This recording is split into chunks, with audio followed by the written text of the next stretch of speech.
Tahun 2020 saya selesai program magister di UIN Syarif Hidayatullah Jakarta. Sana saya mengikuti program sekolah pasca dengan fokus pada jurusan pengkajian Islam dengan konsentrasi di pendidikan.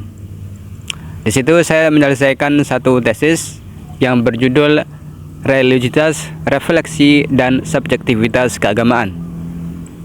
Melengkapi video-video sebelumnya yang sudah kami sampaikan yang membahas sekilas dari penelitian kami, yaitu religiositas, refleksi, dan subjektivitas keagamaan, yang dalam bentuk bukunya sudah saya pegang seperti ini. Nah, teman-teman bisa cek di internet untuk membaca bukunya. Nah, saya ingin menekankan tentang pentingnya karya ini untuk pengembangan di sekolah, pesantren, atau kampus. Yang pertama adalah bagian tentang religiositas. Nah, di sini kami menekankan pentingnya pendekatan Islam atau Islamic worldview dalam mengukur religiositas. Sering kita gunakan dalam mengukur religiositas itu menggunakan konsep-konsep yang berasal dari Kristen. Misalnya Block and Stark. Itu sudah sering dipakai. Kemudian yang terbaru adalah dari Leslie Francis dari UK. Dari beberapa pengukuran ini kami menyampaikan satu kritikan dan sekaligus alternatif, yaitu pengukuran religiositas menggunakan iman, Islam, dan ihsan yang bersumber dari hadis Nabi Muhammad SAW yang dikenal dengan hadis Jibril.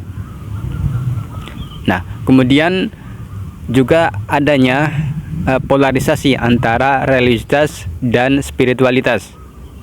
Ya, itu juga dibahas di buku ini, dan kami tegaskan bahwa dengan konsep Islam, iman, dan ihsan itu tidak ada polarisasi antara keduanya.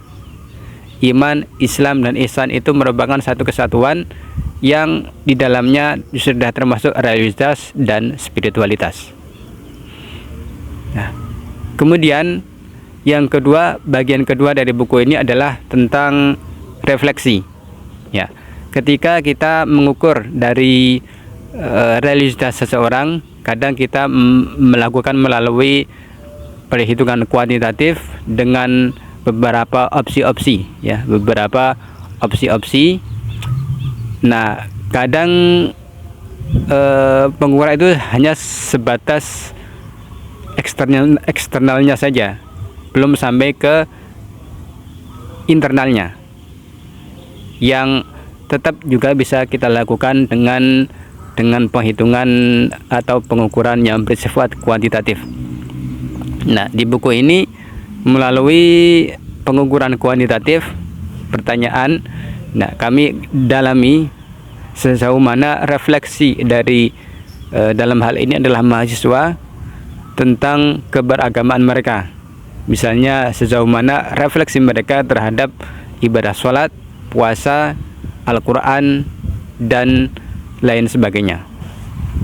Ini sangat penting karena kita tidak hanya bergantung pada pengukuran religiositas saja, tetapi hendaknya yang sifatnya eksternal tapi juga harus dikembangkan dengan pengukuran kuantitatif yang sifatnya internal.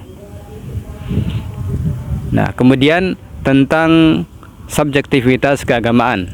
Nah, ini adalah salah satu bagian menarik dari buku ini yang kami kembangkan dari teorinya Shahin Marsia. Shahin ini adalah dari Dr. Abdul Shahin, kemudian James Marsia, seorang ahli psikologi. Nah,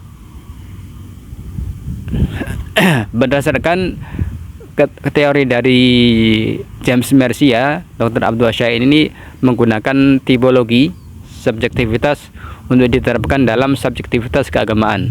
Nah, ya, kita ketahui ada 4 tipologi subjektivitas. Yang pertama adalah diffusion, foreclosure, moratorium, dan achievement. Nah, tadi dua metode sebelumnya adalah menggunakan kuantitatif. Nah, kemudian yang mengukur subjektivitas ini tidak bisa kita gunakan dengan kuantitatif, tapi menggunakan kualitatif, yaitu dengan di metode kami adalah dengan wawancara semi terstruktur, yaitu pertanyaan-pertanyaan yang sebelumnya sudah kami siapkan. Nah, dengan menggunakan subjektivitas atau tipologi keagamaan tersebut, kita jadi bisa mengetahui sebenarnya mahasiswa-mahasiswa termasuk mahasiswa UIN itu mereka berada di level mana dalam tipologi keagamaan. Nah, berdasarkan penelitian kami dapatkan tidak ada mahasiswa yang berada dalam tipologi diffusion. Namun di tipologi setelahnya, foreclosure, moratorium, dan achievement itu ada. Nah, maka semestinya sekolah-sekolah Islam, universitas Islam itu mengarahkan anak didiknya, mahasiswa itu sampai kepada achievement. Nah, kemudian juga tetap mengembangkan, membuka peluang-peluang supaya orang-orang atau mahasiswa yang mengalami moratorium itu mereka bisa berkembang sehingga ketika lulus, yaitu mereka sudah sampai kepada tahap achievement. Untuk tahap-tahap apa saja yang mesti dilakukan yang sifatnya teknis, jelas itu bukan wewenang kami. Kami hanya menyampaikan lewat penelitian tentang kondisi dan tipologi keagamaan mahasiswa saat ini. Tentunya dari hasil penelitian ini, buku ini nanti oleh kampus, oleh universitas atau oleh pesantren dan sekolah bisa dijabarkan menjadi step-step yang mesti dilakukan. Teman-teman sekalian yang kebetulan melihat video ini, nah, untuk membaca lebih lanjut penelitian kami dalam bentuk buku, dalam bentuk jurnal, nah, bisa teman-teman kunjungi website kami ahmadbinhanbal.com.